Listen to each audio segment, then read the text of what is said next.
What is going on, folks? I am Goat. Welcome back to Warframe. So, why are we looking at a tier list? An actual, true, dedicated tier list. Well, here's the deal. Kid can't shut a damn door.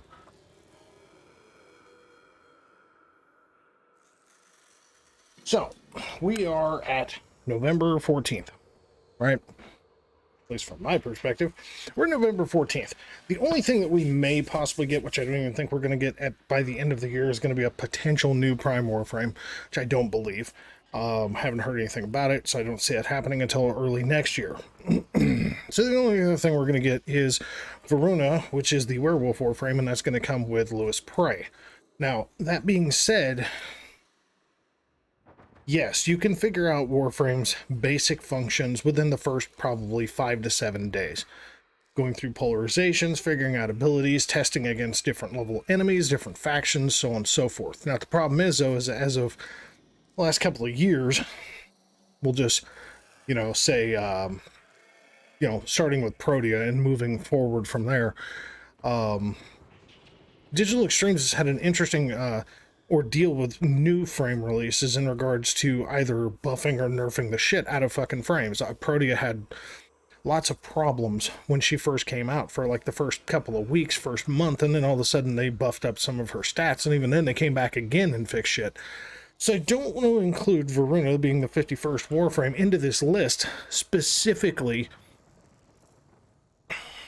because, honestly, there's just not going to be enough time for a 2022 tier list. But this tier list is very specific, okay?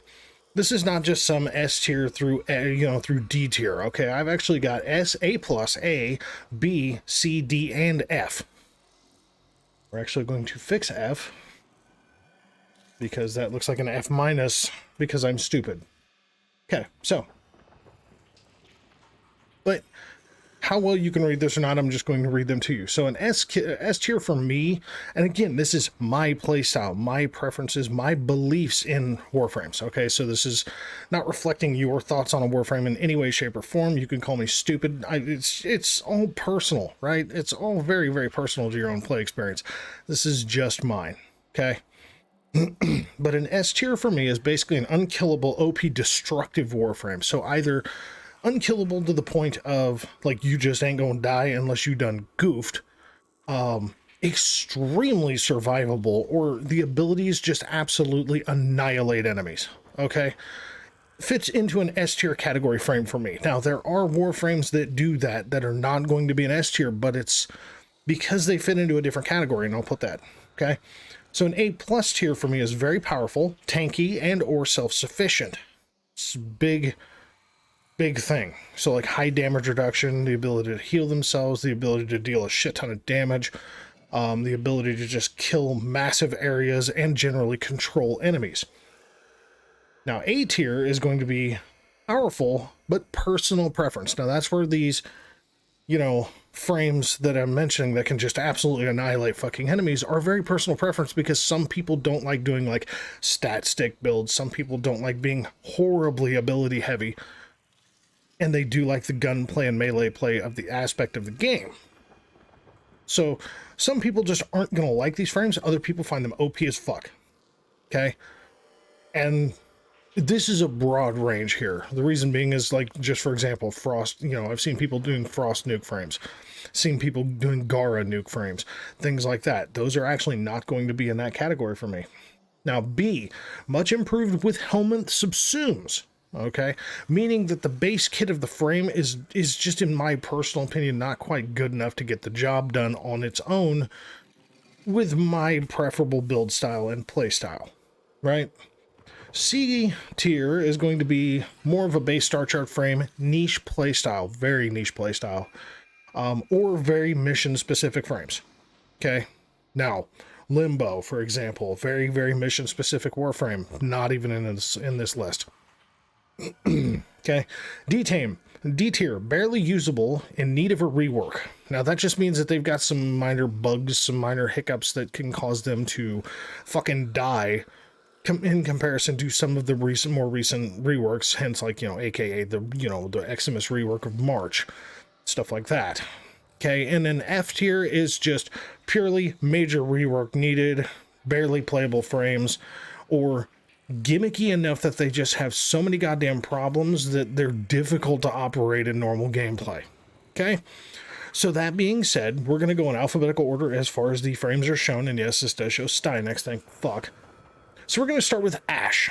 Right now, Ashe. I consider Ashe to be powerful, but personal preference. And that is very, very true to a point, because not a lot of people like to sit there and basically use his fourth ability to auto-target and do a bunch of fucking ninja finisher kills.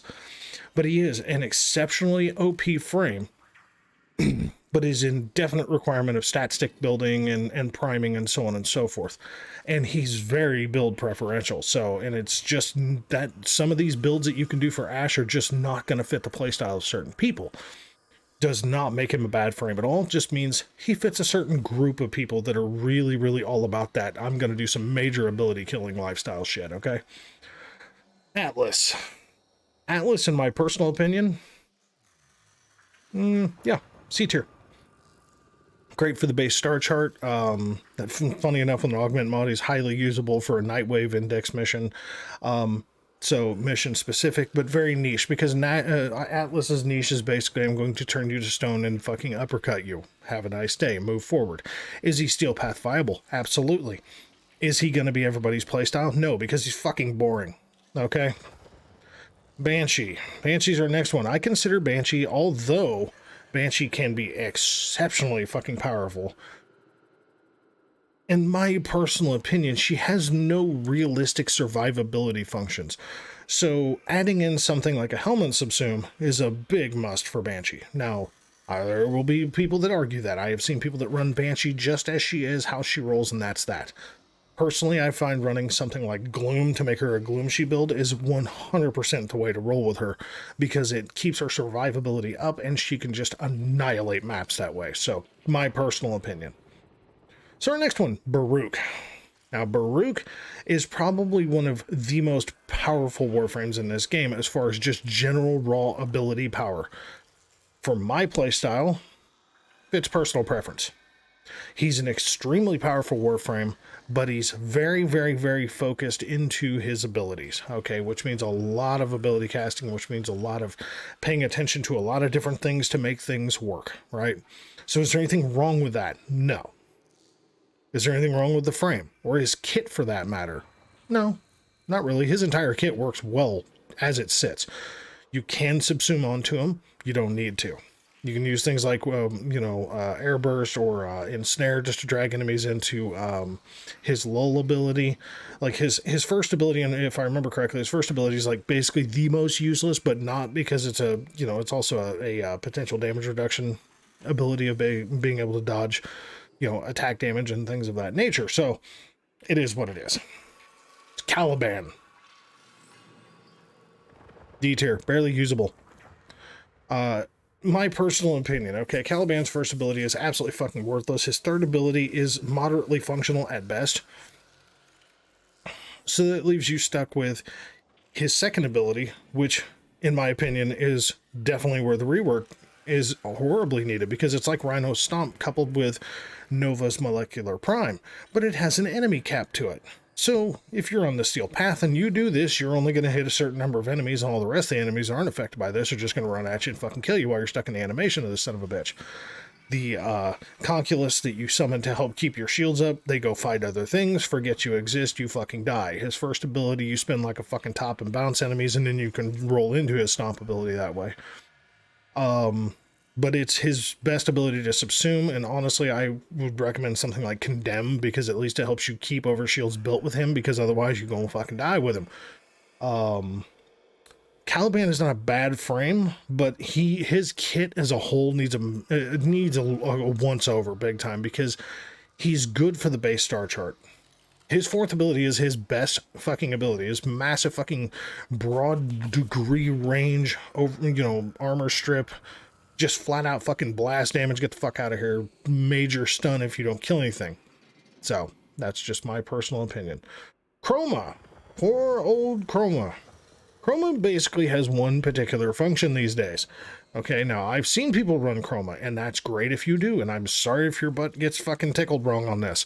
Chroma is, in my opinion, a D tier. He's barely usable, but in need of a rework, because the only place that he's highly usable is the Prophet Taker fight. Truthfully. But when you can turn around and run let's say 5.5 to 7 minutes in the index and make 250,000, or you use Chroma and pull 450 to 500,000 in a fight that, if you don't normally run, is going to take you somewhere between 13 and 18 minutes, you're basically even washed, but at least you're doing a lot more, not trying to fucking die on the index, because the index is just far easier to credit farm. So, in my personal opinion, credit farming is much better done in the index rather than the Prophet Taker. Only extra bonus that you get with the Prophet Taker is the Toroid that you get, and, a couple of extra mod drops and things like that. But overall, I personally find that Chroma is best used with the Prophet Taker and kind of generally useless in other ways. He's just an outdated frame that he's just in need of a general polishing, right? Our next victim, Ember. She's an A tier. Personal preference to the core. You can use her as a map wiper. You can use her as a energy orb restorer. You can use her as an armor stripper. All three apply. She is a very, very powerful Warframe, but she's a very specifically played style of Warframe. That being said, very powerful, but very specific. Not going to be everybody's cup of tea. So like the A and the A plus tier are really kind of all in the same, except for the fact that the A plus tier is something that like anybody can get into because they're very easy to use, compared to the A tier is more of very much specific playstyle and personal preference. Just saying. So Equinox. Equinox is an interesting one. Personally, I find that she's a great base star chart frame. Okay? Absolutely great base star chart frame. She also has kind of a niche in a squad. Not necessarily mission specific. Like, she's just generally, like, she's okay with, like, defenses in a squad, because she can kind of help slash proc everything that tries to get near the defensive target. Then the squad can come in and mop up. Now, Equinox can be turned into a fucking nuke frame by all means. I've seen a few people fucking do it, but again, that would really fit more into the personal preference side of things, and I don't think a lot of people are going to invest that much into Equinox when you just have other frames that can just destroy maps way easier and be better squad support too. So, just my personal opinion. Our next victim is Excalibur. Excalibur also excellent, especially if you have Chromatic Blade. He is very good. You could even move him to a B tier if you wanted to. You really could, because if you put like something that's a lifesteal or an armor strip ability onto him, it makes it exceptionally good. Like Steinex's his armor strip shield helps regen health. That right there alone, take something off of Excalibur, keep Chromatic Blade on him, self-sustainable at that point. At that point, you could move him into a B tier. If you don't want to take anything off because you like his kit, then he's definitely much a C tier for me. Just saying. Frost. Now, Frost can be a really, really bad frame. Frost can also be a very good frame. The reason that I don't list Frost as a B tier is very simple. He has no self-sustainability whatsoever. Like, aside from what you have to potentially do with your operator, you might be able to build up a little bit of overshields, but like the snow globes are an absolute fucking joke. It's better to just subsume thermal sunder over the snow globes. That way you have 4 quick functional freezing abilities, and then you use his augment mod for all the crits. So he's really fucking powerful. Base star chart, absolutely excellent frame. Very niche playstyle, especially with the subsume. And he can be very mission specific if you keep the snow globes on, because then it becomes a defensive fucking frame.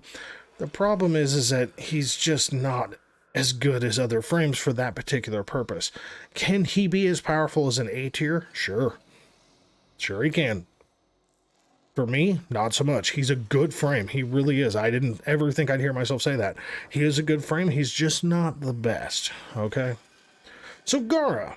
Now, this is where my personal preference comes into play. Gara is a very powerful frame. She can potentially be a map killer, and as far as smaller areas, but Gara is very build specific, and she's extremely ability heavy, which is something that a lot of people don't necessarily like doing.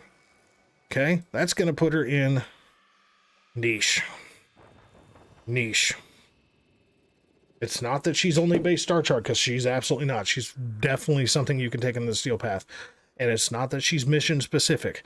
It's just she's a very particular niche of ability function coupled with more ability function coupled with more ability function. So she's not a bad frame, but she's very, very ability intensive. Garuda. Garuda, guess what? Also a C tier. She's another excellent base star chart frame. Nothing about mission specific per se, because she does maintain her own survivability, although Blood Altar is a limited range type of setup, so she's more of a niche playstyle. Again, just like Gara, you know, now she's not nearly as ability intensive, but her survivability is in question because of Blood Altar. Something like subsuming Gloom over Blood Altar actually does work very well. The problem is that Gloom doesn't affect Eximus. So then you run into the problem of, should I run Gloom and just have some OP fucking weapons to deal with the fucking, you know, the Eximus? Sure, it's a great idea. Works. It's very niche. Very, very, very niche playstyle. Is she self-sustainable? Yes. If you do a Gloom, would she be in a B tier? Or at least something that would fit your playstyle more other than being stuck to a static Blood Altar? Yes, she could be a B tier, absolutely. Next one. Gauss. However you would like to pronounce this crazy son of a bitch. Absolute A tier. Minimum.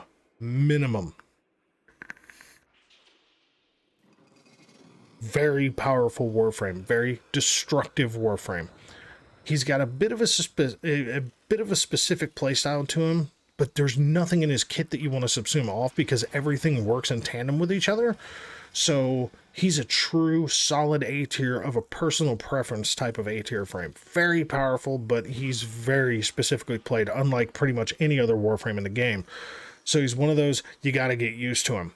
This, like, the top three for me are very good frames, okay? Like, everything from the A to A plus to S is just absolutely fucking great frames. They just go from, like, specific to general tanky and self-sustainable and, you know, and powerful, and then just basically you ain't dying, okay? And there will be a surprise in here, just so you're aware. So Grendel, even with the upcoming reworks, Grendel fits in my category of D tier, barely usable, in need of rework. Now, once the rework finally fucking hits, we'll finally see a little bit more of where Grendel maybe lies in this list, but until that point, until there's realistic data to really throw at it, Grendel, he's just kind of a gimmicky ass frame. I mean, he really is, man. So, Gyre. Look, the first 24 hours of Gyre was excellent. Okay, really was. Gyre was just fucking OP as hell. Fuck self-sustainability. And enemies couldn't even get close to you. Now, Gyre has a lot of problems. Is she playable? Yes. But she is in need of a major fucking workover because of the nerfing that they did to her after the first 24 hours. Sorry if that hurt your feelings. It's just the truth. They should have never nerfed her. They should have allowed her to do what she was doing because she was very powerful. And it was the best survivability to her was the fact that she could nuke areas to keep enemies away from her. It didn't stop Eximus, so you still had to fight those motherfuckers, but it killed everything else.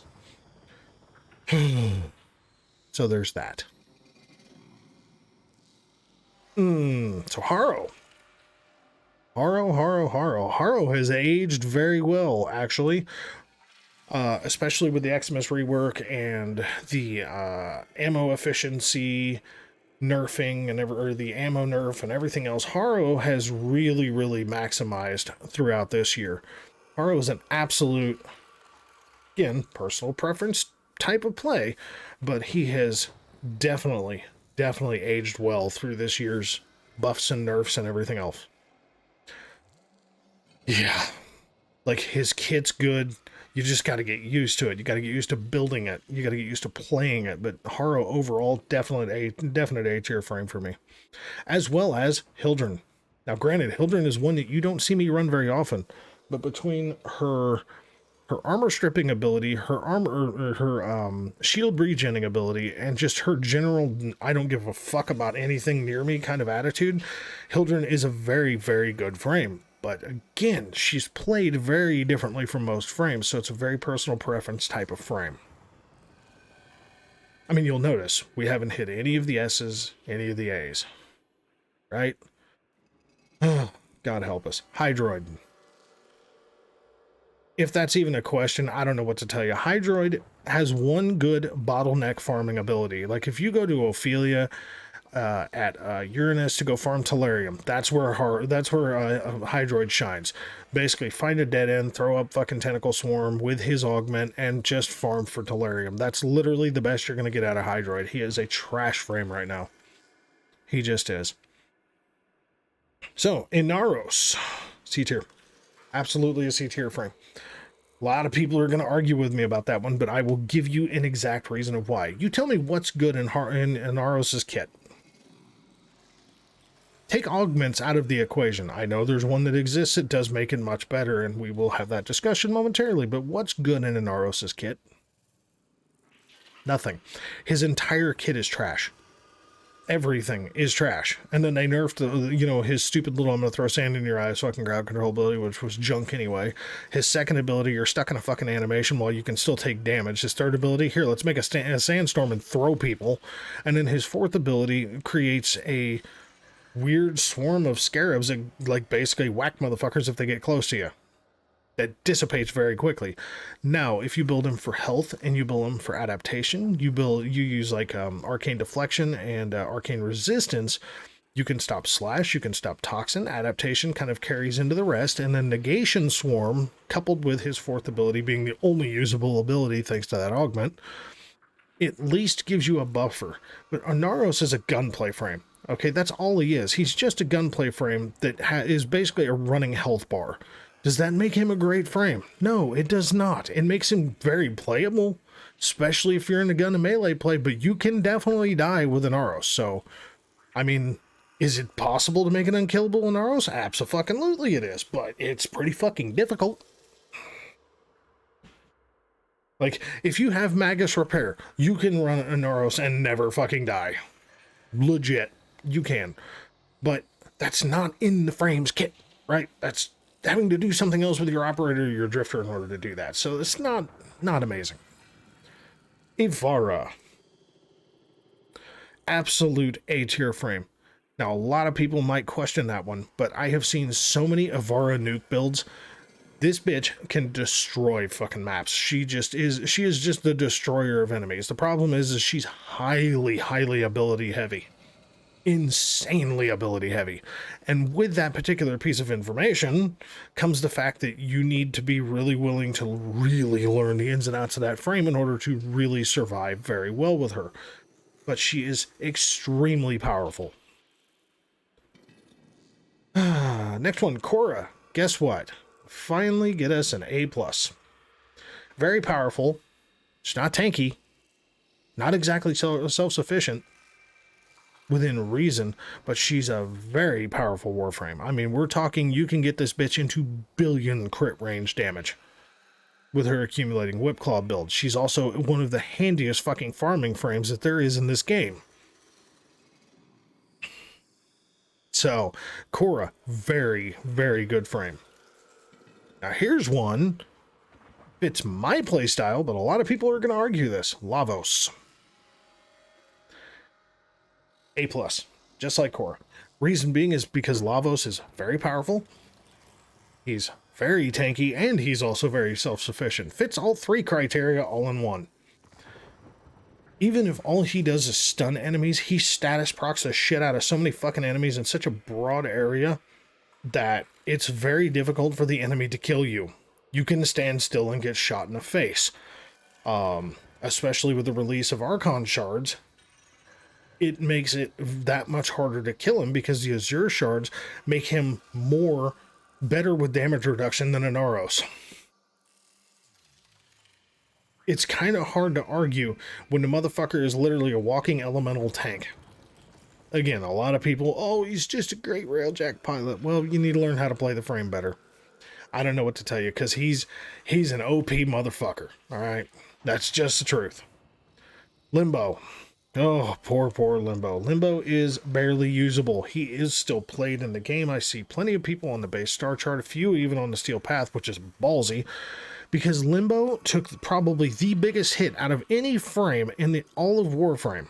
Okay, literally took the biggest hit out of all of the Warframes, very specifically because of the Eximus rework that hit in March, with the Echoes of Zariman. Because now he can be hit by any and all Eximus while he's in the Rift. That alone, because you need to build Limbo as a fucking super squishy cheese frame, you know, as far as his health and his shields, in order to maximize the rest of his abilities. So it's a true min-max setup. Minimum health, minimum shields, minimum armor, fuck ton of everything else towards his abilities. Now his abilities are completely useless against Eximus, against Thrax. I mean, it's, you know, against Acolytes. It's just basically fucking useless. So, barely usable, and they need to really go back to the drawing board about how the Eximus are affected by Limbo's abilities, because he did have solid function. Okay, he really did. Even on the steel path, very solid function. So, Loki. Loki, in my opinion, true C tier frame. He's base star chart for sure. I don't give a shit what anybody says. You know, yes, Loki can do a lot of things. He is not the most OP frame in the game. Yeah, you build him for fucking maximum fucking range, you can disarm a shit ton of enemies. Cool. Typically, building for maximized range means you have minimized duration, which means you're not going to be, his invisibility functions are useless, his switch teleport is fucking useless, his decoy is just whatever. It's useless because of duration. Or you can build for duration and have a shit ton of invisibility, but then again, then his radial disarm and his teleport become absolutely useless too. I personally find the teleport just to be useless in general, because if I want to swap places with the enemy, I'll run up and I'll kill them and I'll take their spot and say my door. Loki is useful for mission-specific stuff, at least for my playstyle. Grineer hijacks, he is insanely good. The Hades Ambulance Trinity farm, he's insanely good for, because you just build him for fucking max duration, run hushed invisibility, have a nice fucking day. You can just literally kill everything and not have a worry in the world.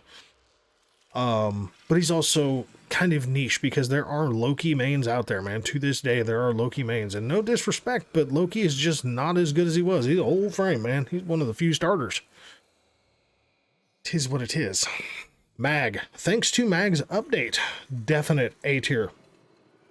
Definite A tier frame.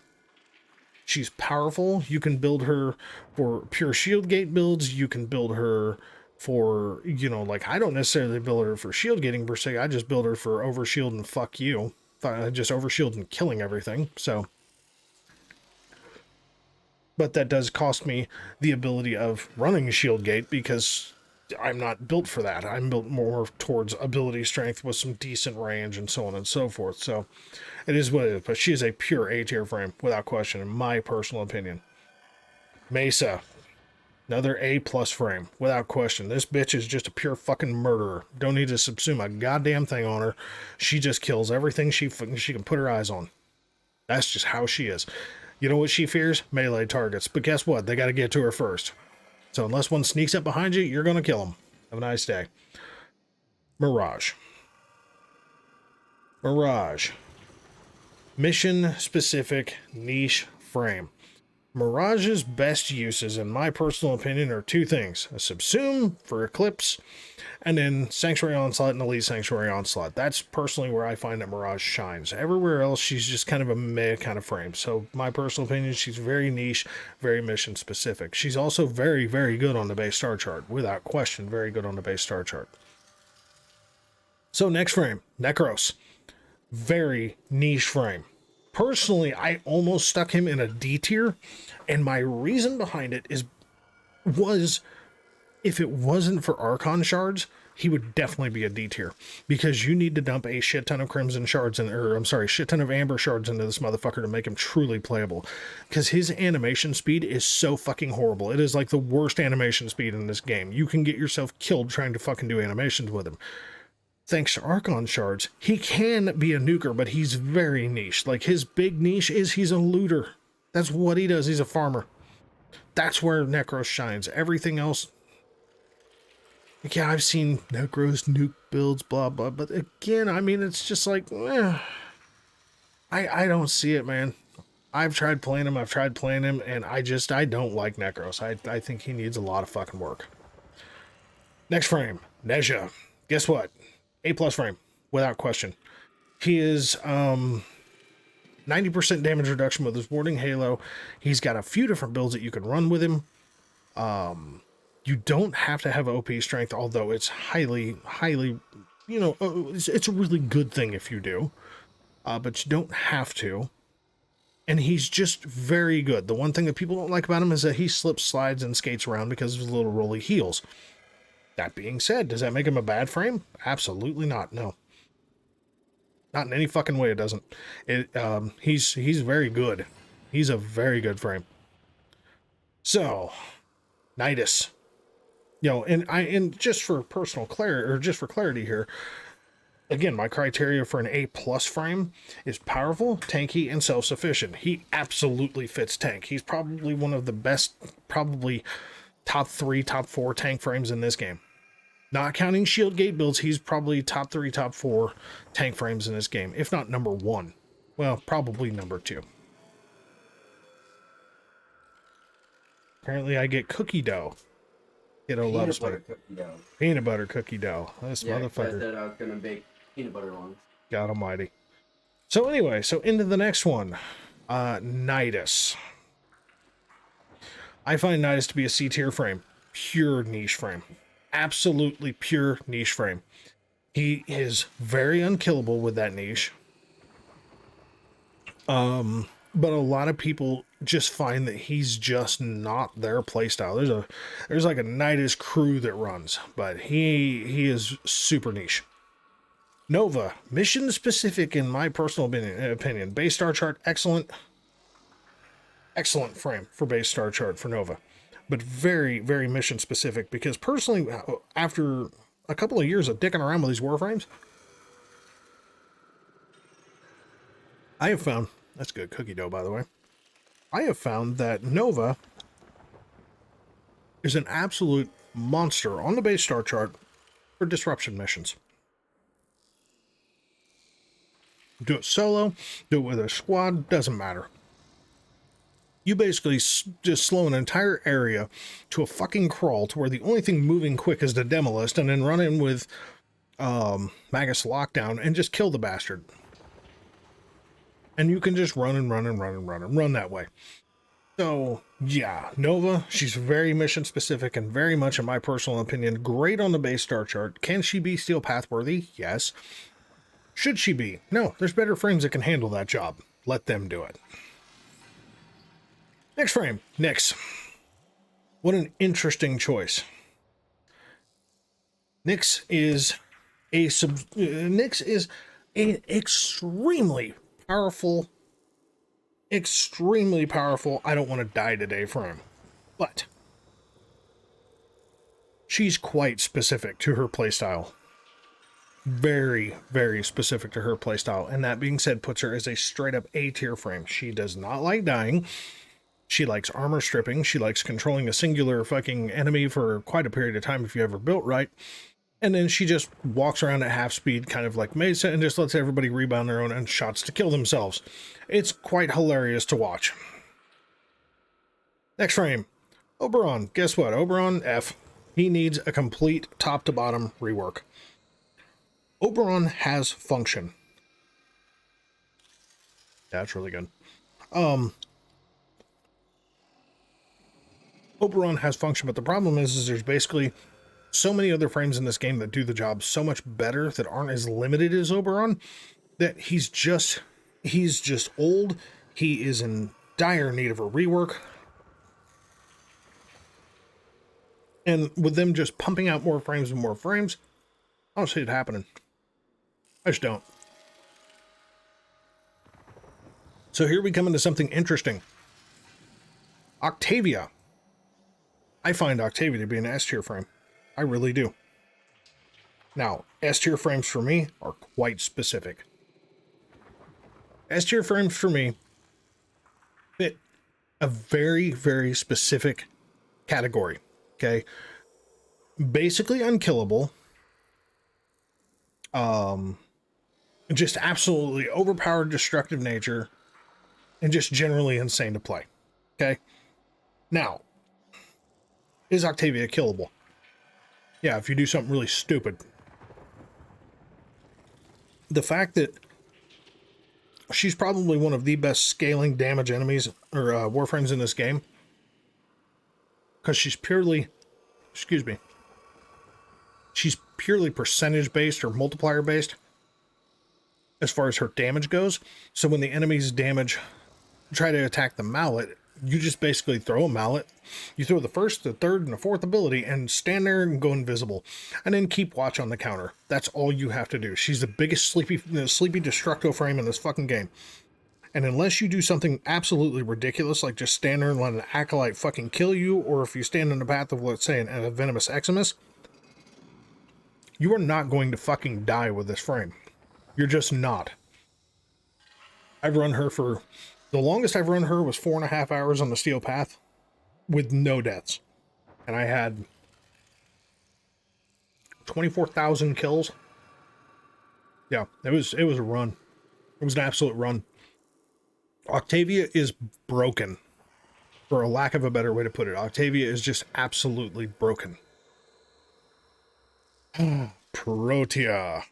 Protea. A+ frame. She is good for pretty much any player. Her abilities are very straightforward. Now, initially, when Protea first came out, not so much. Really, not so much. Her abilities were a little wonky. The grenade fans didn't quite work the way they were supposed to. The cannons didn't work the way they were supposed to. Dispensary and the temporal anchor were about the only things that worked like they were supposed to. And even then, that wasn't enough to keep you alive. But since they reworked her after the community complaints about her function, Protea is an extremely powerful and very self-sufficient frame that, if you do a shield gate build with her, is also quite tanky with the shield gating. So yeah, she's just good. Revenant, guess what? Another S tier frame, because guess what? You have to do something dumb, like forget to cast Mesmer Skin to die. Like, Nezha, for me, can still take damage, right? So if you don't have Arcane Grace, you can still die with Nezha. The only time that Revenant is vulnerable is one of 4 moments, okay? You forget to cast Mesmer Skin. You get caught, let's say, by let's say just an Eximus proc of some sort that's going to do severe health damage or severe toxin proc, something of that sort, because you got to build them squishy when you're recasting Mesmer Skin, because that's your only level of vulnerability. Okay, so that's 2. 3, your dumbass runs into a nullifier and loses all of your active abilities. Or 4, Violence shows up and nullifies your Mesmer Skin. Hence why we have Rolling Guard. You roll, then you cast Mesmer Skin. You're completely invulnerable. Revenant is literally my Mr. Never Die, okay? Now, I know you guys normally see me running fucking, Nezha, because I think Nezha is fun skating around like a jackass, but Revenant is the one that I actively just tell myself, I am not going to die with this Warframe unless I do something incredibly fucking stupid. Which is the truth. You have to do something incredibly dumb with Revenant to fucking die. Okay? You really do. You really do. You have to forget to cast an ability. Rhino. Because of Ironclad Charge, Rhino fits B tier. Because he's got an option. Okay? He's got an option to... He's got an option to subsume an ability onto him. If you put Warcry and Roar onto Rhino, okay, and then run Ironclad Charge and run his Iron Skin First of all, you're going to have a metric fuck ton of armor. Second of all, you're going to have so much damage from your fucking weapons that you're going to kill the fuck out of everything. So is he still pathworthy? Yes. Is he as good as Nezha? No. But is he much improved with a few different helmet options? And let's be clear about that, a few different helmet options, okay? Because if you think about it, you don't have to subsume, but is he much improved with the subsume? Yes. And funny enough, the best, in my personal opinion, okay, don't take this to heart because you don't have to. If you take Stomp off of him, because you don't need a bunch of CC'd fucking enemies right there, right? You really don't. But if you take Stomp off of him, you stick Warcry, and then you run his Iron, like basically all 4 abilities at this point. You run the Charge for the armor, build up, or the armor stack initially. Okay, and obviously Iron Skin. Then you run Roar and Warcry together. Oh, sweet baby Jesus, is he just like the center of mass destruction. But you don't have to. But I think he is much improved with a helmet ability. So he's a definite B tier frame, surprisingly, because he's tanky as shit. His self-sustainability is really not terrible because his damage reduction is so fucking high. So it is what it is. Next frame. Saryn, pure A+ frame. Pure A+ frame. This bitch is all about murdering motherfuckers. At a very decent range. Even if you negate her range, she's still going to reach out and touch somebody like she's fucking Southwestern Belle, okay?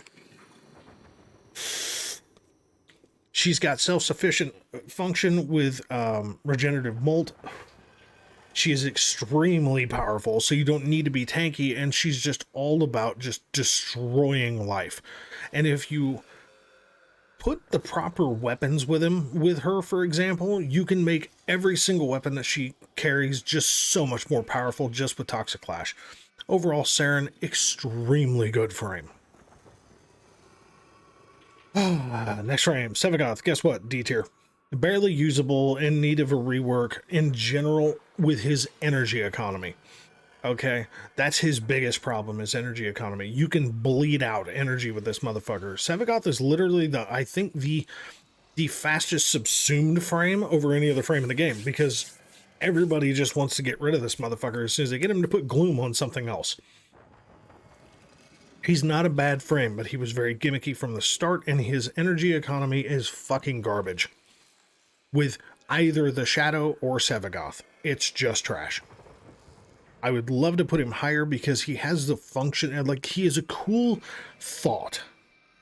But the follow-through is lacking. Like, they need to give him a fucking ridiculous energy pool for both the Shadow and the frame if you're gonna have to just spam abilities the way you have to in order to keep him alive.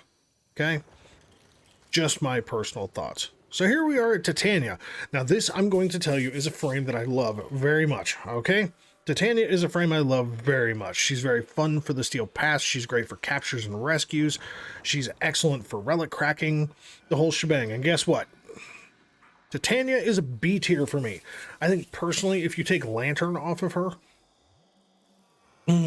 excuse me, if you take Lantern off of her and either run Zada's Whisper, or if you're running on the Steel Path, Thermal Sunder, so you can make a Firefly build out of her. But you run Zada's Whisper for relic cracking and just general overall use, or you can run Thermal Sunder for just generally heat procking the bejesus out of everything around you. Yeah, you're going to fuck some shit up with her. And especially if you run like Aerodynamic and Aviator on her, you're going to have a massive amount of damage reduction while airborne, and guess what? You're going to be airborne in her fourth all the fucking time. So it kind of is what it is. So that's that. So I find Titania to be an absolute B tier with a subsume. I think she's an insanely good frame as long as you subsume something over Lantern, because I think Lantern is probably her most overrated ability and most least functional, personally. Trinity. Trinity is one of those frames that you're so happy if somebody else is running her, right? She gives energy, she gives shields, she gives health. She gives goodies, right? She just does cool shit as a squad support frame. But nobody really likes running Trinity, per se. Like, Trinity used to be one of the top 4, right? As far as Eidolon hunting. You had, you know, fucking Volt, you had Oberon, you had Chroma, you had Trinity. So you basically had squad support, rad procs, you had, you know, elemental damage, and just general, fuck you, I'm going to build more fucking damage. And then you had Volt as just another damage builder. So that used to be the Eidolon setup. Now it's basically Volt and Wisp. So Trinity fits into mission-specific niche. She's absolutely great for the base star chart too, but she's very, very niche as far as she's an excellent squad supporter, but she's just kind of okay by herself. You can build her to be pretty damn good by herself, but she's just kind of okay by herself. There's nothing really insanely good about her, okay? Like, there's really nothing just OP as fuck about her.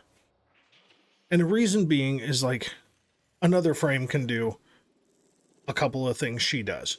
A few frames can do a couple of things she does. So the next frame is going to be Valkyr. Valkyr fits right there with Trinity. She's very niche. She basically turns into Wolverine. You just need a bunch of energy efficiency and a bunch of ability strength, and you basically just destroy the fuck out of anything around there. Honestly, boring. She's fun for a little bit, and then you get bored really fucking quick. Just my opinion. Vauban. Subsuming an ability over his stupid Photon Strike. Because his Photon Strike does not scale well with damage. His Photon Strike is just generally semi-useless, except for on base star charts. So subsume basically anything that you find functional over Photon Strike, and he is a dramatically improved frame because you can build him for shield gating, you can build him for just generally map controlling if you just go ridiculous amounts of strength.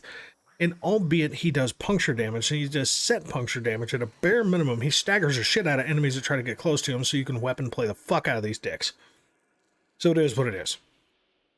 The Volt. Specifically personal preference, because Volt, in my opinion, has two main functions.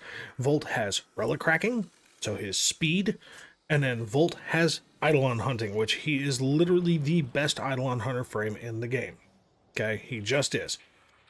He just absolutely gives you crit capability, and if you have a Wisp with you especially, you don't need it, but if you're trying to do maximum amount of Eidolon runs, you definitely want one. Volt is just the annihilator of Eidolons, so it is what it is. Volt's a good frame, but he's very, very personal preference. Here we are in the Wisp. A tier. Now, I wouldn't have previously put Wisp as an A tier, but with a more recent build that I've done for specifically for Archon huntings, I find that Wisp is actually one of the most overpowered healing frames in this fucking game. She really is. But she's also really, really good at blinding enemies, killing enemies, generally keeping your entire fucking squad alive. She's probably the best support frame in the game. And especially with Archon shards, she just gets better and better. Every shard you apply to her, she just gets better. She is just hands down the best supporter in the group. Here we are at Wukong. Boy, this ought to piss a few people off. A tier, but personal preference. Not A+, just A tier. The reason being is because with the ammo nerf came Wukong's ability, his Celestial Twins ability of using your fucking ammunition, which means a lot of the automated playstyle that a lot of people were liking is now pretty much fucking gone. So you better run battery-operated weapons if you want him to do what he does. A lot of people don't necessarily like Wukong's playstyle. I mean, there's a ton of people that do. But there's just more fun frames to play. Like, Wukong is the best spy frame, without fucking question, and he's great for the index because of his twin. But aside from that, I like frames that actually require more thought, personally. Just my general line of thinking, I suppose. Now, this is the one exception to it being a subsumed, just because I couldn't list him as an A, and I really, really, really didn't want to list him as a C, because he really does fit in between being overpowered as fuck and being kind of meh, right? Zaku. Zaku is a very good frame. You don't need to subsume anything onto him per se, so he's the one that doesn't necessarily fit the description, but he fits in between that category. He can be very powerful. He's a good farming frame. He's all about reach out and I'm going to steal your guns and then shoot you with your own shit. Plus I'm going to put void bubbles around you and basically make you shoot yourself constantly. So he's a very fun fucking warframe, but he does have his limitations. So he's a really, really good fun warframe, but he's not the best in the game, right? Here we are down to the final three. Ureli. Let's just put her as a straight up F. Straight up F for fail. Look. Ureli can be played. Okay, but considering her best survivability option is a big giant squid looking fucking K drive that you must ride and only be able to use your fucking secondary with, that's pretty stupid. Her first ability is a CC ability that has absolutely no goddamn effect on Eximus with Overguard, so you get fucked up while casting it. Her second ability is a fucking, you know, a K drive. Okay, that's really wonky to try to use on maps. Her third ability is Aqua Blades, but it's static damage based on your ability strength, and of course ability range, and ability duration. And then her fourth ability, even though they reworked it, I'm sorry, creating a giant fucking riptide that just blows up out of the ground and then just flings enemies all over the fucking place, that is such a counterintuitive fucking thing, and they're all set damages is the problem. They're all set damages. If it was percentage based or multiplier based, it would be so much better, but because it's percentage based, or because it's just base damage amounts based on your build, she needs work. If they would put a multiplier to the damage types, or if they would put a percentage to the damage type, that means that she would be able to at least scale with the enemies way better. And even if you were stuck riding a K drive for survivability purposes, at least you would have something that would scale your damages better. So just, bitch needs work. All right, bitch needs Jesus. Zephyr, pure A tier frame. Okay, pure A tier frame. Reason being is because this bitch controls air. She slashes the shit out of people, and if she gets anybody stuck in a tornado, this is the one time when the AoE nerf don't mean shit, because basically you just collect a bunch of assholes into a fucking a triplet set of tornadoes, and then shoot the fucking tornadoes, and they are dead. She also has decent survivability. You could subsume abilities over her little air, air diverting ability for something a bit more survivable, or if you just want to use ensnare and collect enemies so they get drawn into the tornadoes, even that much better. It's funny because you're already built for range anyway, so it just yanks motherfuckers in there quicker. It's hilarious. She's an absolutely hilarious Warframe to play. Final frame, Stynex. This one might be a little bit of surprise. I find Stynex to be a pure B tier frame. He is very self-sustainable. He builds his own fucking energy, and if you take his stupid ass fucking his fourth ability off, that basically negates you being able to cast anything else and basically makes you a flying, Warframe target for enemies to kill because you can't even cancel out of the goddamn ability. If you put silence on there, Eximus can't do shit to you, and you can constantly heal, build your own energy, and do a shit ton of weapon play. He's fun. So, agree or disagree, this is where the personal preference of Warframe comes into play. You don't have to agree. You don't even have to agree with my assessment of the situation. But the truth of it is that this is what I find to be, for my in-game experience with Warframe, this is what I find to be true. If there's any questions you got, feel free to ask. If there's any builds that you would like to see for these frames as to why I list them the way that I list them, be more than happy. Really would. So, on that note, I want to thank you folks very much, as always, and I'll catch you in the next one, all right?